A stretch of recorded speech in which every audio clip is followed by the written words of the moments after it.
আসসালামু আলাইকুম এভরিওয়ান। আবারও ভিন্ন স্বাদে আচার তৈরি করে নিব জলপাইয়ের। তো আজকে আমার হাসব্যান্ড আমার সাথে একটা মজার কাণ্ড করেছে। যেহেতু আমি টমেটো লাভার, একদিনও টমেটো ছাড়া আমার চলে না। তাই আজকে ফ্রিজে রেখে দিয়েছে টমেটো, লেবু, ধনিয়াপাতা, কাঁচামরিচ আর শসা সামনে রেখে দিয়েছে, সরি। তো আমি তো বললাম যে আমার টমেটো কোথায়? টমেটো ছাড়া সালাদ করব কি দিয়ে? কই টমেটো খেতে হবে না, আজকে খিরাই দিয়ে লবণ দিয়ে সালাদ করে নিও। তো যাই হোক, মজা করার পরে আমি বের করে নিয়েছি। অবশ্যই তো এনেছে, কোথাও না কোথাও লুকিয়ে রেখেছে। এই ফার্স্ট টাইম আমার সাথে এরকম ফানি একটা কাজ করেছে। তো এই যে ভাইতার শাক বলে আমাদের চাঁদপুর ডিস্ট্রিক্টের, মানে আমাদের এই দিকের অঞ্চলের মানুষরা এইটাই বলে ভাইতা শাক। অন্য অন্য লোকেরা কি বলে আমি জানি না।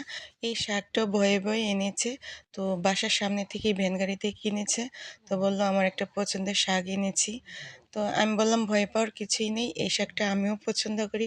ও আচ্ছা, তাহলে তো আমি ভয় করে ভুলই করেছি, আমি তো ভেবেছি তুমি আবার শাক ধুইতে অনেক কষ্ট পাও, তাই ভয় পেয়েছিলাম। Thank you so much for watching.